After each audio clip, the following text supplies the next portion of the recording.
여러분, 제가 사진 하나를 보여드릴게요. 이게 뭔지 한번 맞춰보세요. 여러분, 이게 뭘까요? 이게 뭔지 아시나요? 이게 뭔가 그 다음 사진을 보면 아실 텐데요. 여러분, 낙타의 무릎입니다. 낙타의 무릎. 제가 왜 이 사진을 보여드렸냐면, 우리 오늘 이제 야고보서의 마지막을 살펴봅니다. 야고보서를 쓴 야고보의 별명이 교회에서 낙타 무릎이었습니다. 왜 그렇게 불리웠을까요?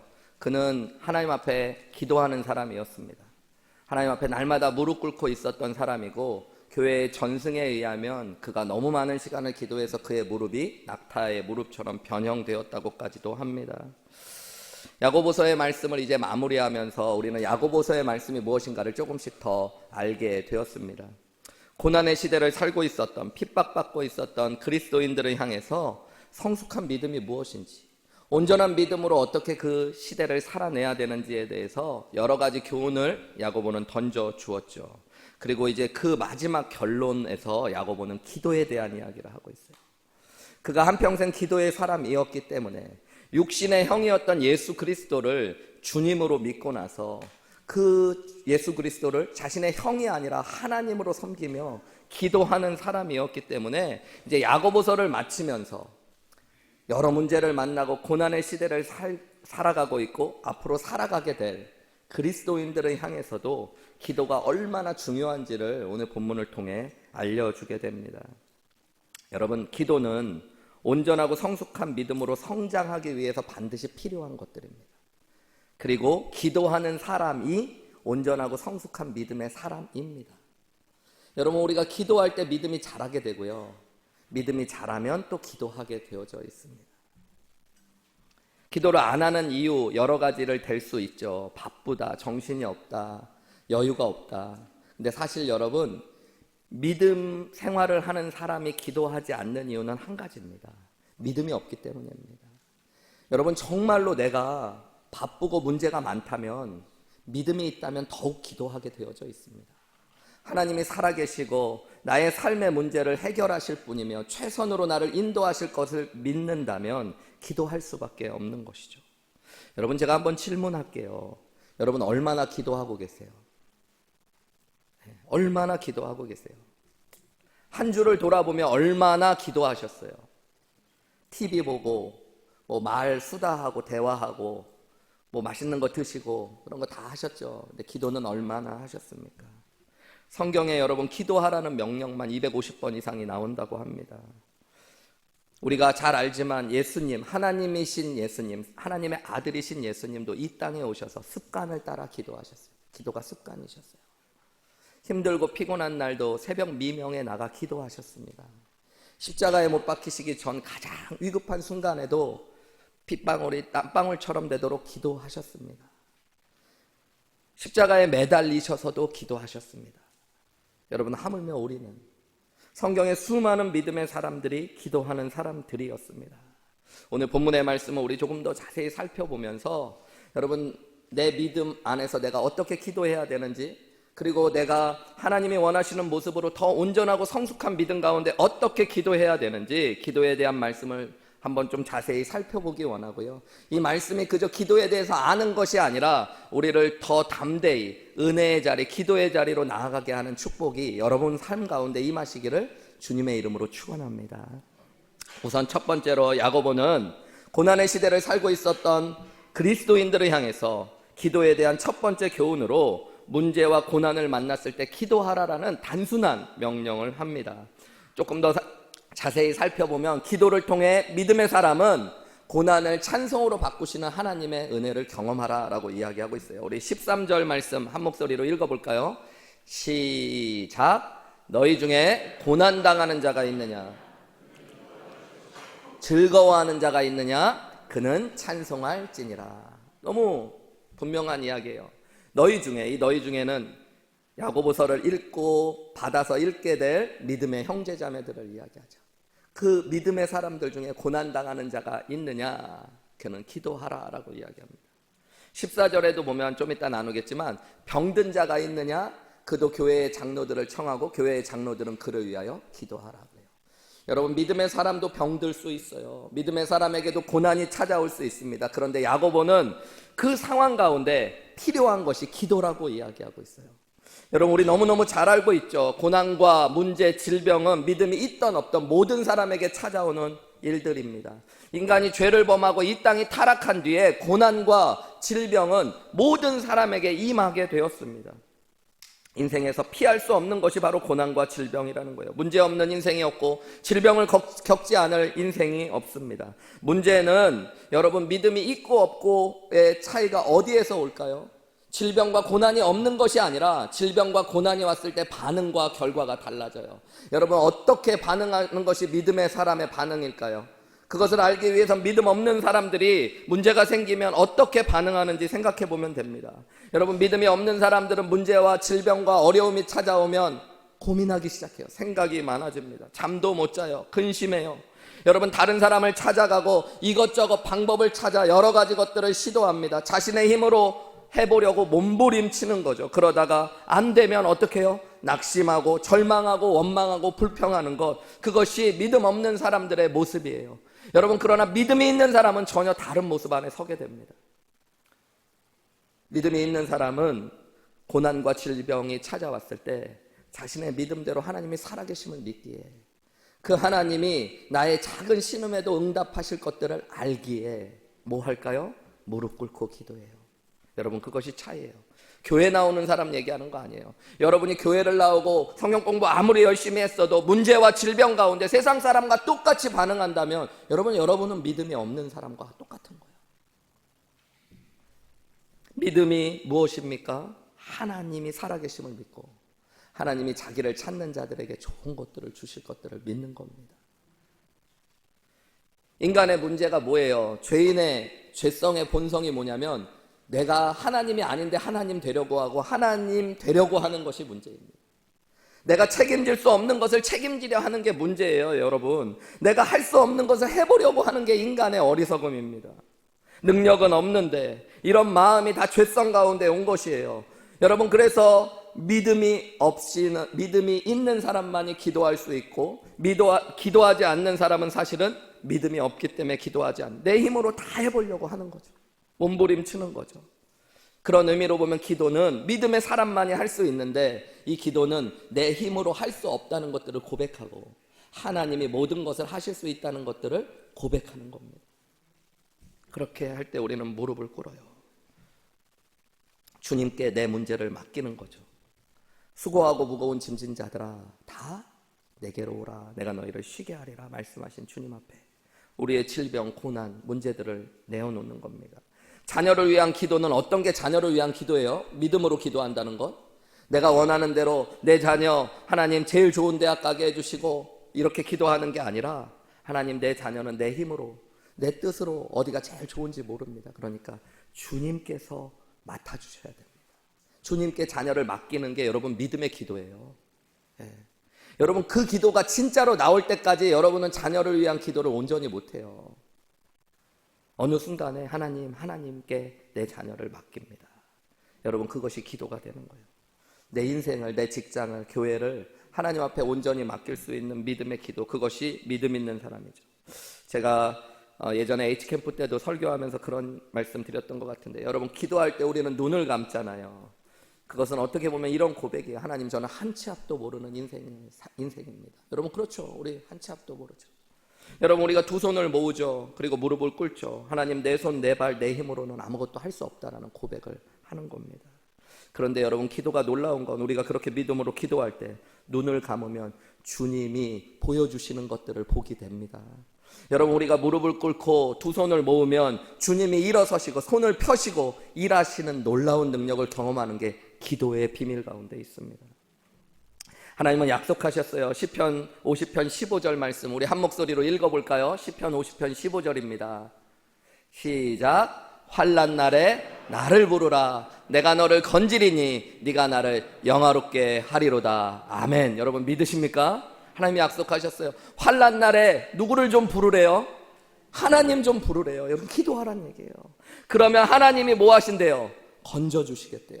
그리고 네가 하나님 나를 영화롭게 하게 만들 것이다. 여러분, 이게 기도의 비밀입니다. 여러분, 환난 날에 기도하시기를 주님의 이름으로 축복합니다. 여러분, 기도한 사람은 하나님께서 그 문제를 해결해 주셨을 때 하나님을 영화롭게 하고 찬송하게 되어져 있어요. 왜냐하면 내가 이 일을 한 것이 아니라, 이 일이 우연히 이루어진 것이 아니라 하나님이 하셨음을 알기 때문입니다.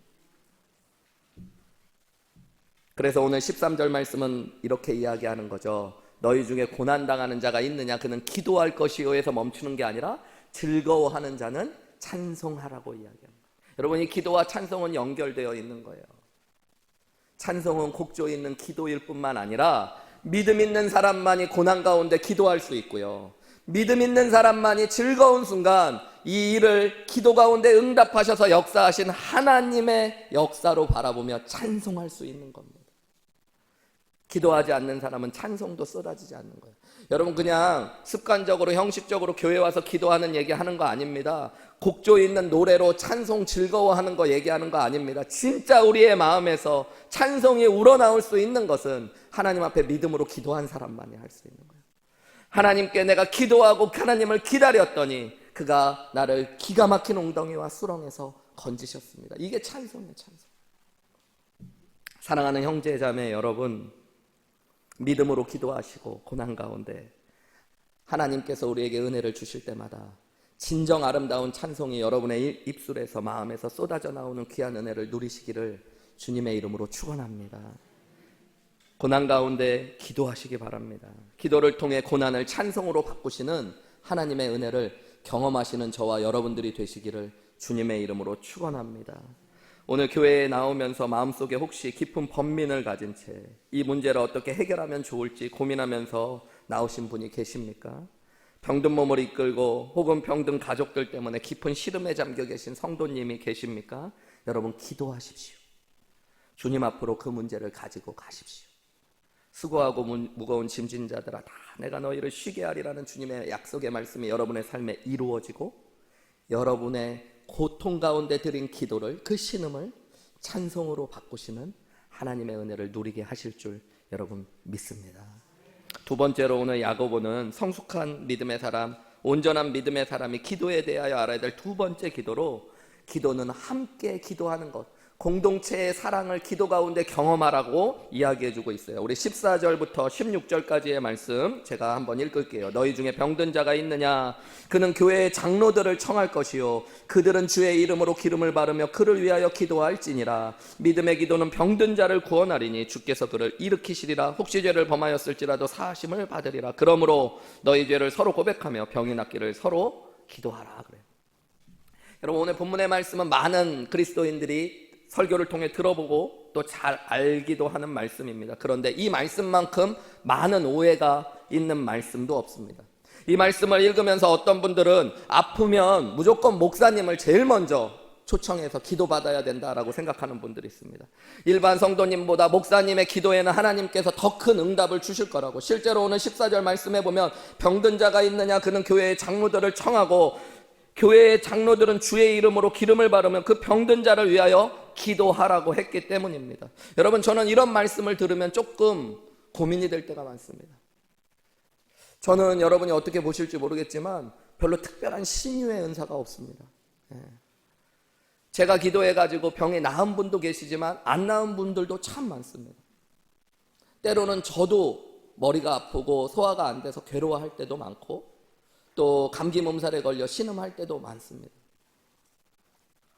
그런데 오늘 본문의 말씀에 보면 목사님, 장로님들, 교회 지도자들을 초청해서 기도하라는 말씀, 또 성도님들도 이 말씀 그대로 순전한 마음으로 순종하며 목사님에게 기도를 요청할 때마다 저에게는 참 저의 기도의 부족함들, 능력의 부족함 때문에 이 말씀이 아플 때가 많죠. 근데 오늘 말씀이 정말 그런 말씀일까? 그리고 목사님이 기도하면 특별히 더 많은 치유의 역사가 임한다는 말씀일까요? 또 혹은 오늘 본문의 말씀은 어떤 분들은 이렇게 이야기합니다. 죄를 범하였을지라도 사하심을 받고 죄를 서로 고백하며 기도하라고 했기 때문에 병은 죄로부터 오고, 병들었을 때 회개하고 죄를 고백하며 기도하면 낫는다라는 말씀으로 오해하시는 분들도 있습니다. 그런데 오늘 본문의 말씀은 사실 그것보다 조금 다른 쪽에 포인트가 있어요. 여러분, 제가 이 말씀을 몇 가지로 해석해 볼 테니까 여러분이 잘 따라와 보세요. 첫 번째로 14절에 병든 자가 있느냐라고 할 때 이 병든 자로 번역된 헬라어 단어는 아스세네오라는 단어인데요, 이 단어의 원래 뜻은 물론 육신적으로 병든 자에게도 해당하지만 성경 전체에서 육신적으로 병든 자와 마찬가지로 마음의 상처를 입거나 믿음 안에서 시험에 든 사람들을 가리킬 때 썼단 말입니다. 연약하고 병들었다고 할 때 그것은 꼭 육체적인 질병만을 이야기하는 것들이 아니에요. 또한 여러분, 장로들을 청하라고 이야기하고 장로들에게는 기도하라고 이야기했습니다. 기도한 뒤에 15절에 보면 그들이 기도하면 무조건 병이 낫는다라고 이야기하지 않고요, 믿음의 기도는 병든 자를 구원한다라고 이야기합니다. 병든 자를 치유한다가 아니라 그를 구원한다라고 이야기하고 있어요. 그리고 그를 일으킨다고 이야기합니다. 이것은 회복을 이야기해요. 물론 병을 치유하는 것도 이 안에 들어갈 수 있지만 성경은 의도적으로 치유의 이야기보다 더 큰 의미로 구원과 일으키심을 이야기하고 심지어 죄를 범한 사람도 용서받을 수 있는 은혜를 경험할 것들을 이야기하고 있다는 걸 생각해 보셔야 됩니다. 16절 말씀도 생각해 볼 수 있는데요, 이 본문의 말씀은 그러므로 라고 이야기하죠. 그러니까 앞의 말씀과 연결된 거예요. 여러분, 병들었을 때 장로들을 초청하라는 말에 대한 결론으로 하는 말이 뭐냐면 서로 죄를 고백하고 서로 기도하라는 말씀입니다. 이 서로는 함께라는 것이죠. 그리고 기름을 바르며 기도하라는 말 14절에 나오죠. 장로들은 병든 자를 위해 기도할 때 그들은 기름을 바르며 그를 위하여 병든 자를 위해 기도하라고 이야기합니다. 여러분, 왜 기름을 바르며 기도하라고 그럴까요? 성경 여러 주석마다 조금씩 다른 해석을 합니다. 어떤 해석에는 기름이 고대 시대에는 의약품으로 쓰였기 때문에, 우리가 선한 사마리아인의 비유에도 보면 병든 자를 위해서 응급처치로 기름을 바르는 것들이 있었어요. 그래서 기름을 바르며 기도하라는 건 그냥 기도만 하는 것이 아니라 의약품도 쓰며 기도하라는 것입니다. 여러분, 물론 이 말도 맞을 수 있어요. 그러나 조금 문제가 있습니다. 왜냐하면 앞에도 이야기했듯이 지금 기도하는 것은 외상을 입은 사람만을 위해 기도하는 게 아니죠. 안에 내적인 질병을 가진 사람도 있고, 간장병, 위장병, 간장병은 아닌가요? 간, 위, 이런 데 질병 있는 사람을 위해 기도한다고 할 때 기름을 바르는 건 별 효과가 없다는 것들을 우리가 잘 알고 있죠. 그것뿐만 아니라 마음에 병든 사람, 믿음의 시험에 든 사람을 위해 기도할 때 약을 바르라는 것들은 좀 어폐가 있죠. 그것뿐만 아니라 약이라면 누구나 바르며 기도해도 되는데 꼭 그것을 왜 목회자가 바르며 기도하라고 했을까요?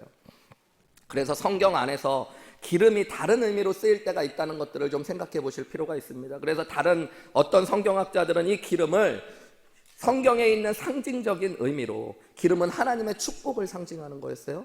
그리고 하나님께서 주시는 믿음의 은혜를 표현하는 것이었습니다. 선지자와 제사장, 왕에게 기름을 부었던 이유는 하나님의 축복과 임재가 그들 가운데 함께할 것들을 믿었기 때문에, 구하고 축복했기 때문이에요. 그런 의미로 본다면 오늘 본문의 말씀은 그냥 기도하는 것이 아니라 그들의 믿음 가운데 하나님께서 축복해 주시도록, 하나님이 병든 자들을 그저 병에서 치유하시는 것뿐만 아니라 그들 안에 하나님의 임재하심, 함께하심, 축복하심의 은혜를 누리게 해달라고 구하며 기도하라는 말씀일 수 있다는 걸 생각해 볼 수 있죠. 저는 사실 본문의 말씀을 해석할 때 이 후자의 말씀이 조금 더 의미가 있다라고 생각합니다. 여러분, 그리고 앞에도 말씀드렸듯이 15절에 이 병든 자를 위해 기도하라고 할 때 병든 자를 구원한다고 이야기하죠. 구원이라는 게 뭡니까, 여러분? 구원이라는 건 깊은 의미에서 보면 관계의 회복이 구원입니다. 하나님과의 관계가 회복되고 사람들과의 관계가 회복되는 게 구원에서의 가장 중요한 이야기예요. 그런 의미로 오늘 15절, 16절의 말씀에 보면 여러분, 병든 자를 위해 기도했을 때 16절의 결론으로 어떤 일들이 일어나요? 죄를 고백하는 일들이에요. 서로 죄를 고백하며 하나님 앞에 관계가 회복되고 사람들 간의 관계가 회복되는 것들, 그것을 이야기하고 있다는 것들을 볼 수 있습니다. 자, 이제 여러 얘기를 했는데 결론을 맺어볼게요. 정리하면 야고보 사도는 기도에 대한 이야기를 하며 14절부터 16절 상반부에 무슨 이야기를 하고 있는 거냐면 교회가 기도해야 될 것들을 이야기하고 있어요.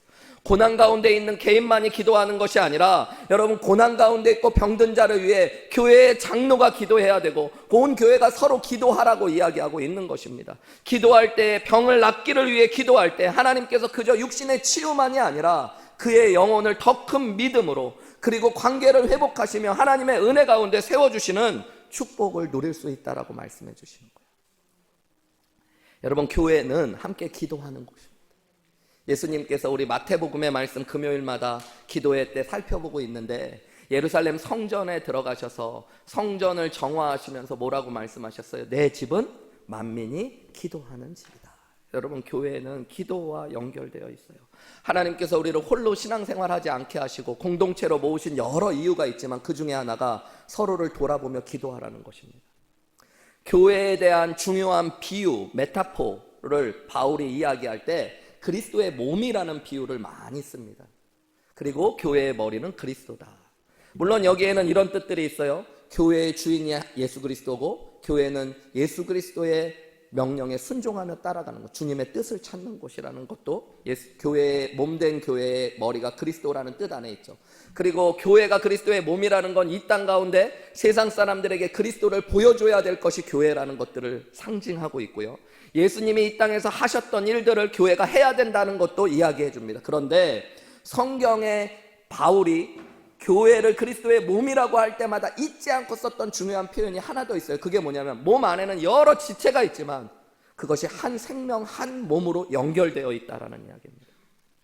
무슨 이야기냐면 교회는 우리 각자가 다 다양하지만 여러분, 우리가 한우리교회로 한 몸 되었을 때 하나로 연결된 사람들이라는 것들을 이야기해 주고 있는 거예요. 우리는 각자가 그냥 혼자 예수님을 믿는 사람이 아니라 그리스도 안에서 함께 연결된 한 몸이라는 것들을 이야기하고 있는 겁니다. 그래서 그리스도 안에 많은 지체가 있지만 한 몸으로 연결되어 더 귀한 존재처럼 보이든 덜 귀한 존재처럼 보이든 서로에게 가장 필요한 존재가 우리 서로라고 이야기해 주고 있는 거예요. 여러분, 몸 안에 여러 몸의 지체들이 있죠. 부분이 있죠. 손도 있고 손바닥도 있고 손가락도 있고 눈도 있고 코도 있고 입도 있고 발도 있고 여러 몸의 부분이 있는데요. 이 몸이 병들고 그리고 한 몸에 붙어 있음에도 불구하고 한 몸이 아니게 되면 죽어갈 때는 어떤 거예요? 어떤 한 부분이 감각이 없어지는 거죠. 아픔을 같이 못 느끼고 그의 아픔을 몸이 못 느끼고 몸의 아픔을 이 부분이 못 느끼고 병들어가는 거죠. 몸으로부터 떨어져 나가면 여러분, 아무리 내 몸의 한 부분이었어도 그것은 이제 죽은 것이 되는 거죠. 반면에 한 몸 안에 여전히 있다는 건 뭐예요? 아픔을 함께 느끼고 함께 반응하는 겁니다. 여러분, 사람의 한 몸이라는 게 얼마나 귀한지요. 손가락 하나에 가시반 하나 들어가도 손가락만 아픈 거예요, 여러분? 손가락만 반응하는 거예요? 저는 안 그렇던데요. 여러분, 제 눈이요, 이 손가락을 엄청 아픈 눈으로, 사랑하는 눈으로 쳐다봐요. 어떡하지? 제 입은요, 여러분, 가장 따뜻한 온기를 막 내뱉어요 하고 이쪽 손은 그것을 감싸요. 여러분, 왜 그럴까요? 한 몸이기 때문에 그런 거예요. 여러분, 교회는 그런 곳이라는 거예요. 그래서 로마서에 보면 우는 자들과 함께 울고 웃는 자들과 함께 우는 것이 교회라고 말씀하셨어요. 여러분, 교회는 함께 기도하는 공동체입니다. 교회는 특별히 연약하고 병든 자를 위해 기도해야 돼요. 교회의 대표를 통해 장로들에게 이야기하고 있는 거예요. 병든 자를 위해 기름을 바르며 기도하라고 명령하고 있습니다. 교회는 이 땅에 잘 사는 사람, 건강한 사람, 성공한 사람들을 위한 기도가 아니라 교회 안에 있는 병든 자와 연약한 자, 시험에 든 사람들을 위해 기도해야 됩니다. 우리가 이 얘기를 다르게 보면 여러분이 교회로 지금 나왔을 때 여러분에게 의무가 있어요. 오늘 명령하시는 거예요. 여러분의 눈에 병든 사람이 보이면 뭐 하라는 얘기예요? 기도하라는 말씀입니다. 여러분의 목장 가운데 마음이 상처 있고 믿음에 시험된 사람이 있으면 뭐 하셔야 돼요? 가서 뒷담화해요? 여러분, 그 사람한테 가서 수다 떨어주고 그냥 다른 사람 같이 욕해줘요? 그게 아니라 기도하라고 주님이 우리를 공동체로 부르신 거예요. 여러분, 성숙이라는 게 뭘까요? 육신이 자라가는 것과 성숙은 좀 틀리죠. 성장과 성숙은 좀 틀리죠. 성장은 몸이 크면 성장하는 거예요. 근데 성숙은 여러분, 여러 의미로 생각할 수 있지만 이기심이 좀 사그라들고 다른 사람을 살펴보는 게 성숙한 겁니다. 그러니까 나이 들어도 자기만 아는 사람은 여러분 성숙한 사람이 아니에요. 다른 사람을 돌볼 수 있는 사람이 저 사람 참 성숙하다 이렇게 얘기하는 거예요. 근데 여러분, 이 이기심을 넘어서 다른 사람을 진짜로 사랑하고 돌본다는 게 쉽지가 않습니다. 인간은 본능적으로 이기적이기 때문에. 여러분, 얼마나 다른 사람을 돌아보세요? 다른 사람의 연약함과 아픔이 얼마나 보이세요? 한 주 동안 다른 사람을 위해 눈물 흘리며 얼마나 기도하셨어요? 내 자녀를 위해 기도 많이 했는데요, 목사님. 내 남편을 위해 기도 많이 했는데요. 가만히 들여다보면 그것도 나를 위한 기도일 때가 참 많아요. 내 남편 교회 열심히 나오게 해주세요. 어떤 자매님 기도 막 한참 하시는데 왜 남편 위해 교회 나오기 위해 그렇게 기도 많이 하냐고 대화해 봤더니 그러더라고요. 남들은 다 부부끼리 나와 있는데 자기 혼자 나오는 게 쪽팔리다고. 여러분, 그거는 남편 위해 기도하는 것 같지만 자기 위한 기도잖아요. 어떤 한 자매님이 자신이 너무 이기적이라는 걸 깨달았어요. 목사님 말씀을 듣고 자신의 기도도 너무 자기만을 한다는 걸 깨닫고 오늘은 꼭 다른 사람 위해 기도하기로 결심했대요. 특별히 다른 사람 위해 기도할 때 제일 먼저 우리 부모님 위해 기도해야지 하면서 이렇게 기도했대요. 하나님, 그동안 저는 너무 저 자신만을 위해 기도했습니다. 회개합니다. 용서해 주세요. 오늘은 진짜 저희 부모님 위해 기도하기 원합니다. 우리 사랑하는 어머니, 아버지, 우리 부모님이 꼭 좋은 사위 만나게 해주세요. 잘생긴 사위, 똑똑한 사위, 직업 좋은 사위 좀 만나게 해주세요. 이렇게 기도했대요. 이게 무슨 얘기인지 잘 모르고 안 웃는 분들은, 여러분, 인간이 이렇게 남을 위해 진짜 기도하는 게 쉽지 않다라는 거예요. 여러분, 근데 믿음이 성숙할수록 우리는 다른 사람을 보게 되어집니다. 왜냐하면 예수님을 닮아가는 게 성숙이기 때문에. 여러분, 예수님 십자가에 못 박혀 그 고난스러운 순간에도 자신을 모욕하는 사람들을 향해 기도하셨습니다. 아버지, 저들을 용서하여 주옵소서. 저들은 저들이 하는 일을 알지 못합니다. 고난 가운데 그 십자가에 죽어가시면서도 자신의 옆에 있는 사람을 향해 축복의 말씀을 뱉으셨습니다. 오늘 네가 나와 함께 낙원에 있으리라. 여러분, 그게 예수님의 마음을 닮아가는 거예요. 언젠가 선교 잡지에서 읽은 아름다운 이야기 하나가 있습니다. 아프리카 산골 작은 마을에 복음이 들어와 마을 사람들이 거의 다 예수님을 믿게 됐대요. 선교사가 가르쳐준 대로 기도의 삶을 생활화하기 시작했답니다. 특별히 이 마을 사람들은 모두가 집이 방으로 나누어져 있지도 않고 그러니까 조금 떨어진 숲속에 자기들만의 기도처를 만들기 시작했대요. 그리고 하루에 2번 이상 그곳에 가서 기도하기 시작했다고 합니다. 어느새 기도처로 가는 길들이 여러 개로 이제 생기기 시작했어요. 숲인데 사람들이 오고 가니까. 마을 사람들은 그 길을 각자의 기도의 길 혹은 각자의 생명의 길이라고 불렀대요. 아, 이대섭 목사님의 생명의 길, 기도의 길이다. 이 길은, 그 사람이 가는 길은. 그러면서 기도의 길들이 생겨지기 시작했어요. 누군가 기도하지 않기 시작하고 기도가 게을러지기 시작하면 그 길에 풀이 자라기 시작합니다. 그러면 신앙의 친구가 조용히 찾아가 이렇게 이야기해 준다고 해요. 형제님의 생명의 길에 풀이 많이 자랐습니다. 그래도 변화가 없으면 친구 몇 사람이 그 친구 대신 기도처를 찾아가 기도해 주고 하루에 2번씩 기도해 주었다고 해요. 그러면 그 길이 다시 닦여지기 시작하는 거예요. 그리고 그 형제에게 찾아가 이렇게 이야기했대요. 형제님, 우리가 형제님의 생명의 길을 다시 닦아 놓았습니다. 주님이 거기서 형제님을 기다리고 계십니다. 저희와 함께 가서 기도하지 않으시겠습니까? 그 며칠간 그 형제와 함께 그 길을 동행하며 그 형제가 기도를 통해 믿음이 회복되기를 함께 구하는 것들, 그 마을의 전통이 되었다고 해요. 여러분, 아름다운 이야기 아닙니까?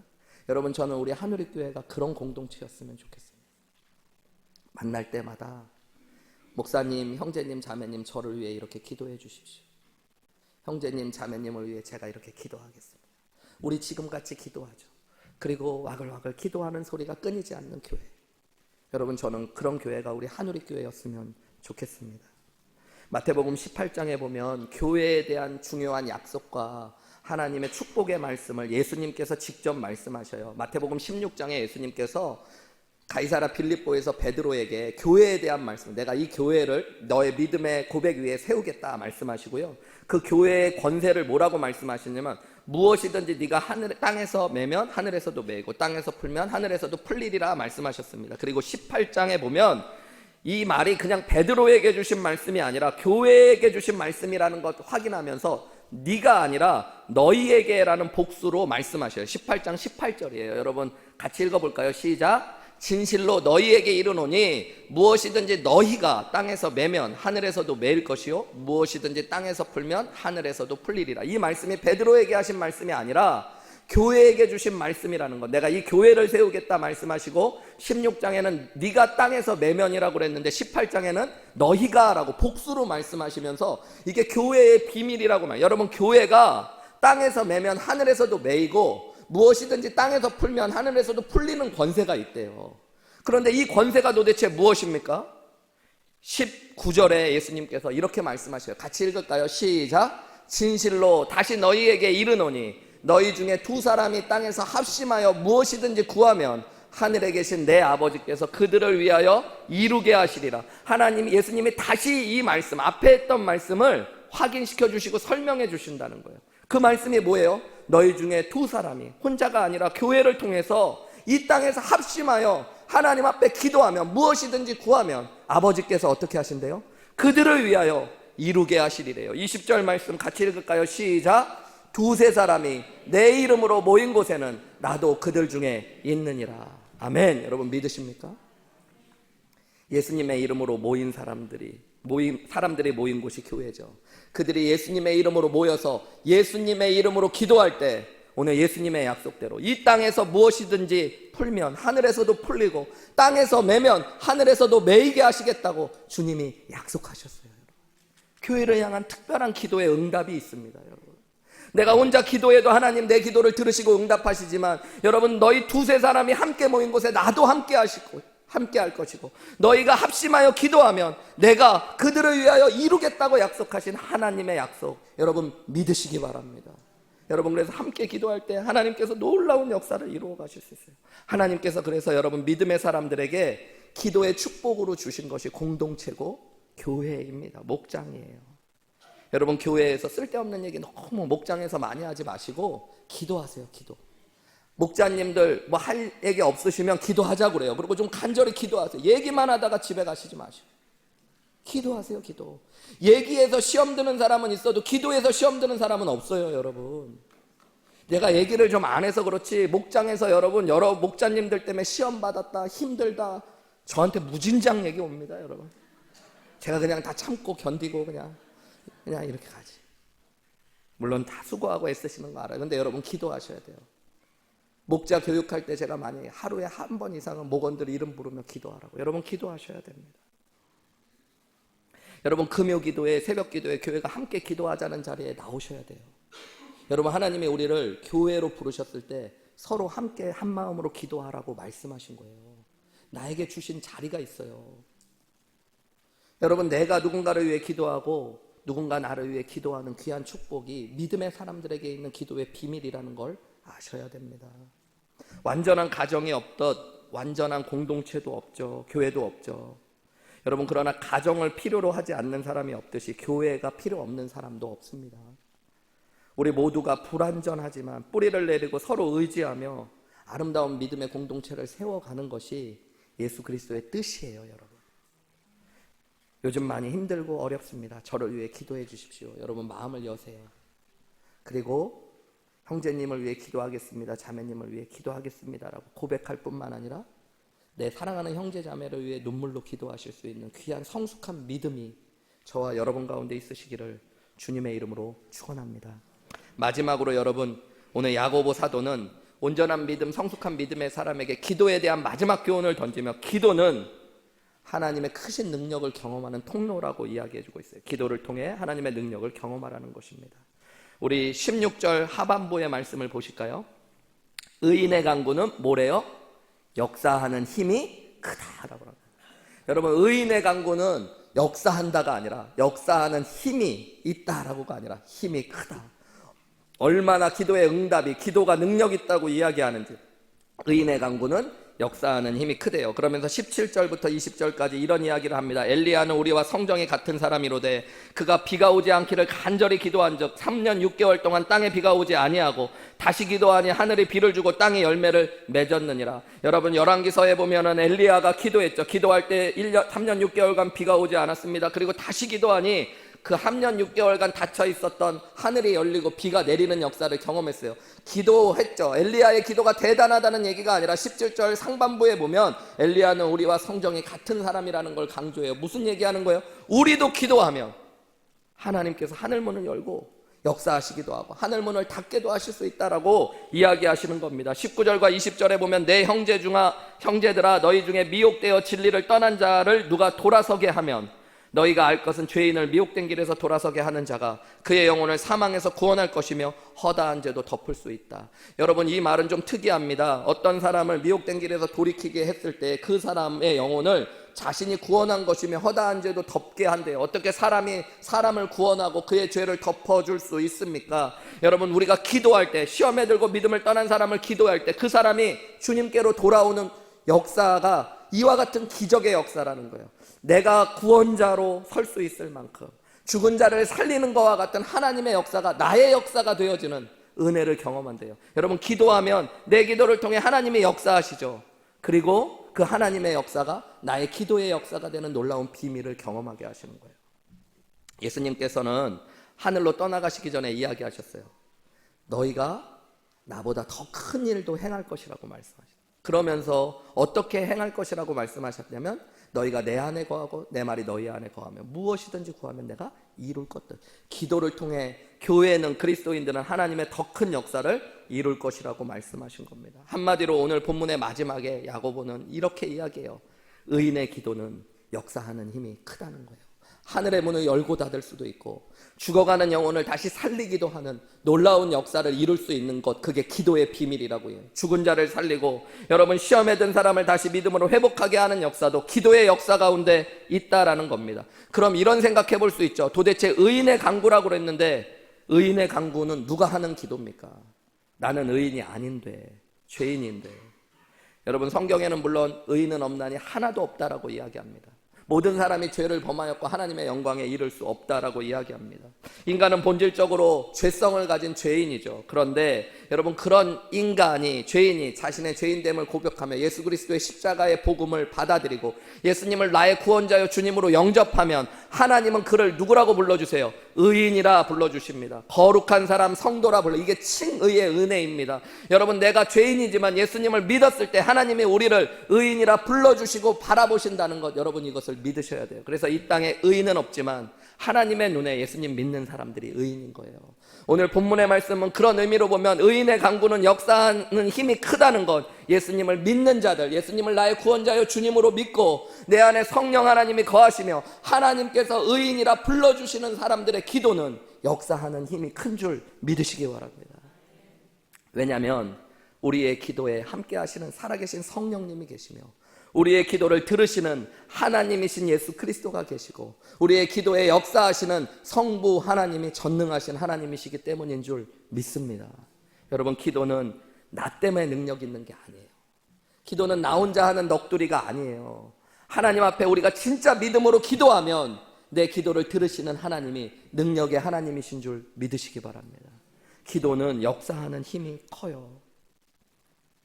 A 목사님, 말씀은 좋은데 솔직하게 저 기도 많이 했는데 응답 못 받은 거 많습니다. 주변에 기도하는데 기도한 대로 응답 못 받은 사람 많이 보았습니다 라고 얘기하는 분들도 있을 거예요. 실제로 저도 목회를 처음 시작했을 때 중병에 걸려 아파하시는 성도님들을 위해 매일 기도하고 또 이렇게 지금은 교인들도 많고 조금 사역이 바빠서 그렇게까지는 못하지만 처음 전도사를 할 때 중병에 걸려 병실에 입원해서 죽어가는 성도님을 위해 매일 출근할 때, 퇴근할 때 기도해드리는 한 성도님이 계셨어요. 근데 병이 안 낫는 거예요. 병이 점점 중해가시고 그리고 이제 죽음 앞에 서게 되는 일들을 보았습니다. 제 마음에는 얼마나 혼자 시험에 드는지 모르겠더라고요. 아니, 기도를 하면 좀 낫게를 해주시든가 조금씩 상황이 좋아지게 하시든가 아니면은 진짜 죽을 병에서 회복해 주시면 얼마나 좋아요. 정말 간절히 매일 아침 출근할 때, 매일 퇴근할 때마다 여의도 성모병원에 들려서 그렇게 기도를 열심히 했고 사모님도 옆에서 간절히 기도하고 이분도 기도하시는데 그렇게 기도했을 때 여러분 치유가 역사가 일어나면 저는 얼마나 목회가 괜찮겠어요. 그 소문이 여의도에 쫙 나고 이분이 가만히 있겠어요. 여기저기 다니면서 우리 전도사님이 와갖고 기도했더니 이렇게 내가 치유됐다.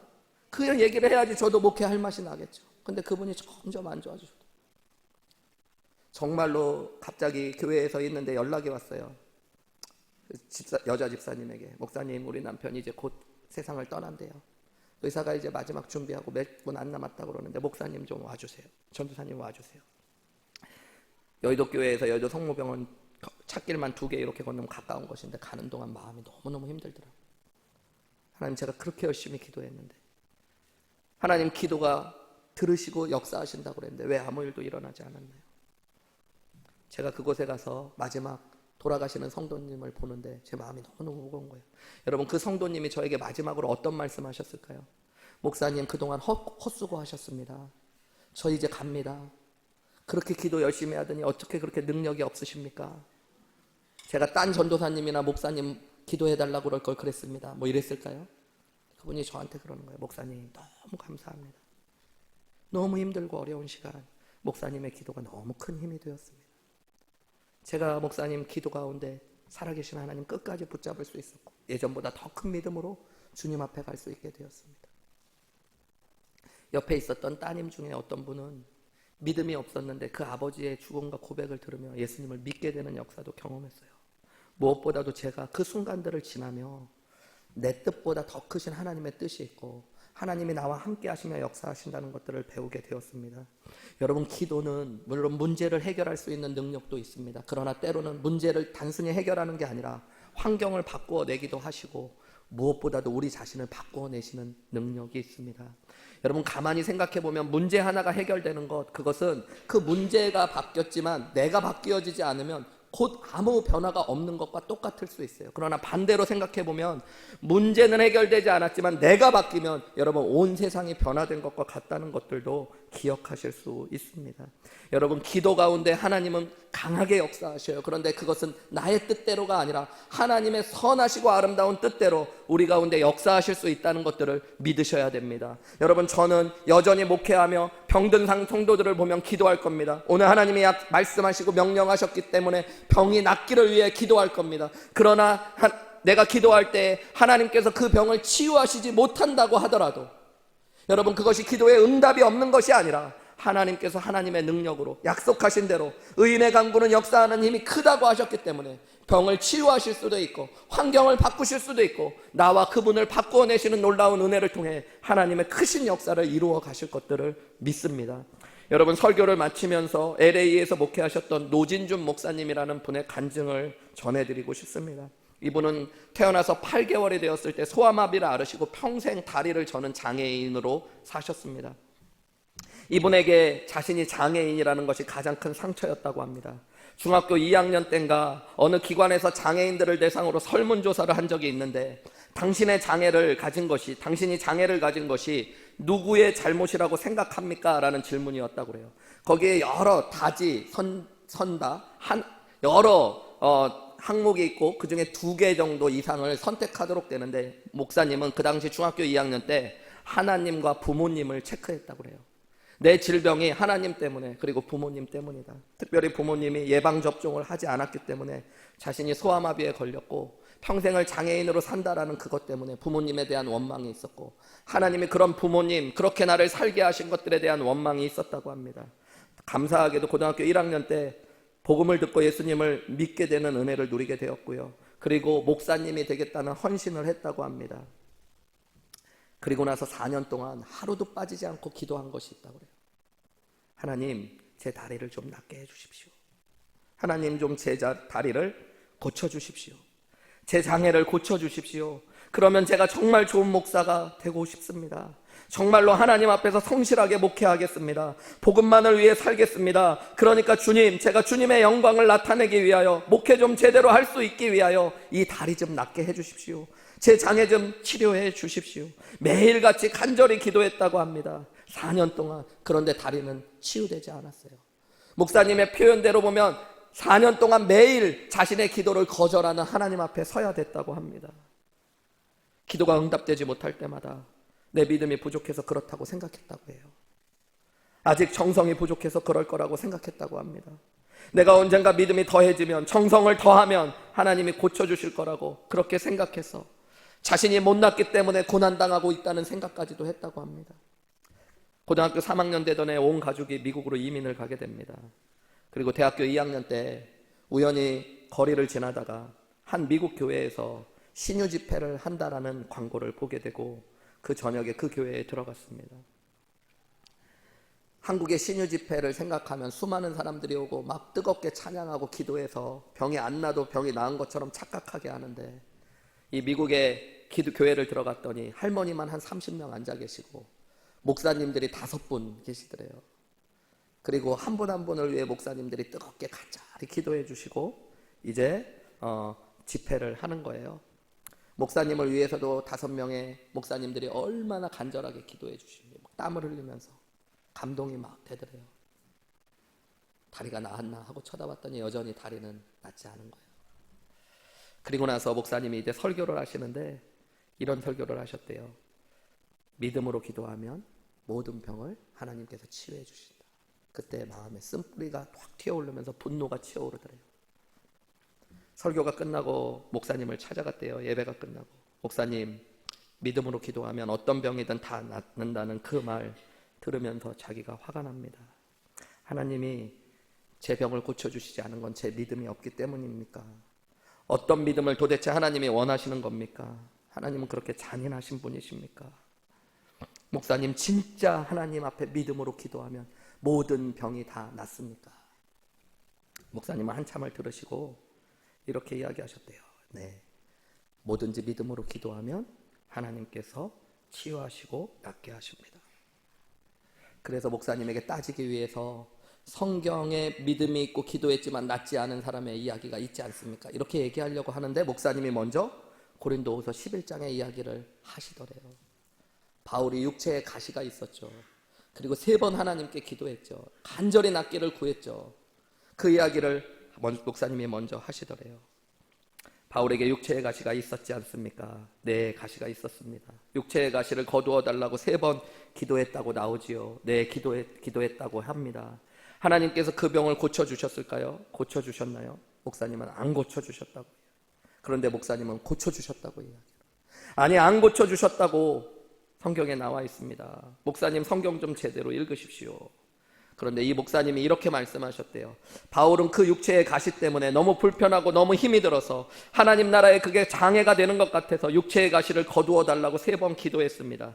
그런데 그렇게 기도한 후에 하나님이 응답을 주시기를, 네가 받은 계시가 너무 크기 때문에 너로 하여금 교만하지 않기 위하여 내 육체의 가시를 두었다라고 주님이 말씀하셨고, 내 은혜가 족하다는 주님의 음성을 들었습니다. 그 뒤로 바울은 육체의 가시를 거두어 달라고 기도했을까요? 성경에는 3번만 기도했다고 하기 때문에 바울은 더 이상 그것을 위해 기도하지 않았다는 걸 목사님도 알았어요. 그래서 더 이상 하지 않았을 거라고 대답했습니다. 목사님은 또 이렇게 질문했다고 그래요. 왜 기도하지 않았을까요? 그것은 바로 그를 향한 거룩한 하나님의 계획이 있다는 걸 믿었기 때문이라고. 그 병이 더 이상 병이 아니고, 바울은 그날 그 병이 하나님의 가시가 아니라 하나님이 하나님 나라를 위하여 자신에게 두신 은혜의 통로라는 것들을 믿게 되었다고. 그날 바울은 그 병에서 나음을 입었다고 목사님이 말씀하셨대요. 그리고 이 목사님도, 노진준 목사님도 그날 자신의 장애에서 고침을 받았다고 합니다. 자신은 한 번도 그 뒤로 자신의 다리를 낫게 해달라고 하나님께 기도하지 않았대요. 하나님이 자신을 교만하지 않게 하기 위해서, 하나님 더 사랑하게 하기 위해서, 겸손케 하기 위해서, 자신의 연약한 가운데 더 크게 역사하실 하나님을 바라보며 믿음으로 사역하도록 주신 거라는 것들을 바라보며 감사할 수 있는 믿음으로 하나님이 자신을 변화시키고 치유해 주셨대요. 여러분, 저는 다리가 낫는 것도 더 놀라운 기적이라고 생각할 수도 있지만, 여전히 있는 그 장애를 육체의 가시가 아니라 하나님의 도구로 볼 수 있는 믿음으로 영혼을 바꾸어내시고 생각을 바꾸고 삶을 바꾸어내신 하나님의 은혜가 더 크신 하나님의 역사라는 것들로 보여졌습니다. 여러분, 성경은 분명히 이야기합니다. 의인의 간구는 역사하는 힘이 크다라고. 여러분, 우리가 부족하고 죄인이지만 예수 그리스도를 나의 구원자여 주님으로 믿기 때문에 하나님의 약속을 의지하여 기도할 때 하나님의 우리의 기도가 역사하는 힘이 크다라고 말씀하셔요. 그래서 우리 뭐 해야 될까요, 여러분? 결론인데 여기까지 제가 오래 떠들었는데 이 마지막을 안 하시면 안 되는데 뭐 해야 될까요, 여러분? 기도하셔야 돼요. 기도에 대한 말씀을 잘 들은 건 별 소용이 없어요. 여러분, 졸다 가셔도 기도해야지 하고 기도하시면 그게 난 거예요, 여러분. 여러분, 우리의 삶에 어려움이 올 수 있습니다. 정말로 힘들 수도 있습니다. 사업이 지금 앞이 깜깜하실 수도 있습니다. 여러분의 자녀들이 여러분의 생각하는 것처럼 말을 잘 안 들을 수도 있습니다. 여러분 몸에 어떤 질병이 오랫동안 있을 수도 있습니다. 여러분 가족 중에 누군가의 질병으로 우울하고 답답해서 오늘 이 자리에 앉아 계신 분도 계실 수 있습니다. 하나님께서 나의 질병을 징계로 주신 것 같고 이것이 나의 부족함인 것 같아서 괴로워하는 분도 계실 수 있습니다. 사랑하는 형제 자매 여러분, 오늘 우리에게 믿음을 주신 하나님의 은혜를 따라 성숙하고 온전한 믿음이 해야 되는 기도의 자리로 한번 나아가 보시지 않으시겠습니까? 문제 앞에 설 때마다, 고난 앞에 설 때마다 여러분 하나님께 부르짖으며 기도하며 함께 기도해 보지 않으시겠습니까? 하나님의 약속대로 크신 하나님이 우리의 기도에 역사하시는 은혜를 한번 누려보시지 않겠습니까? 여러분 하나님 앞에 이 문제를 해결해 달라고, 이 문제를 치유해 달라고 기도할 때 여러분 조금도 의심하지 말으셔야 될 것이 하나 있습니다. 그것은 하나님이 살아계시고 여러분을 사랑하신다는 것입니다. 하나님은 그냥 여러분을 때리거나 고난을 주시려고 문제 앞에 여러분을 세우신 것이 아닙니다. 여러분 하나님은 여러분을 진심으로 사랑하셔서 눈동자와 같이 여러분을 살피고 계시고 여러분과 함께 하시며 여러분을 향한 하나님의 선한 뜻을 기도 가운데 펼쳐 가실 것들을 믿으시기 바랍니다. 그래서 여러분 무릎 꿇기 원해요. 하나님 앞에 여러분의 문제를 올려드리기 원합니다. 우리 이 시간에 눈을 감고 함께 정말로 기도하는 자리로 나아가셨으면 좋겠습니다. 여러분 하나님께서 믿음의 사람들에게 이 고난의 시대를 살아가며 기도라는 축복의 선물, 공동체라는 사랑의 선물, 그리고 응답하시는 하나님의 역사를 허락하시는 것들 바라보면서 하나님 내가 말로만 머리로만 믿음 있다고 하면서 사실은 기도하지 않았습니다. 하나님 그러나 이제는 진짜 기도의 자리로 나아가 더 성숙한 믿음의 사람으로 서기를 원합니다.